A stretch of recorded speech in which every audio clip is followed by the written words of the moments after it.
বেসরকারি টেলিভিশন দেশ টিভির ব্যবস্থাপনা পরিচালক আরিফ হাসানের 2 দিনের রিমান্ড মঞ্জুর করেছেন আদালত। রোববার মামলার তদন্ত কর্মকর্তা পুলিশের উপপরিদর্শক আবু সাইদ তার 3 দিনের রিমান্ড আবেদন করেন।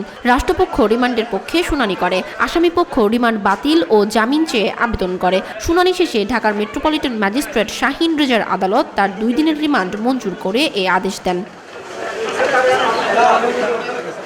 শনিবার রাতে বিদেশ যাওয়ার সময় সন্দেহ হওয়ায় ইমিগ্রেশন পুলিশ তাকে আটকে দেয়। পরে খবর পেয়ে বিমানবন্দর থানা পুলিশ তাকে গ্রেপ্তার করে থানায় নিয়ে যায়।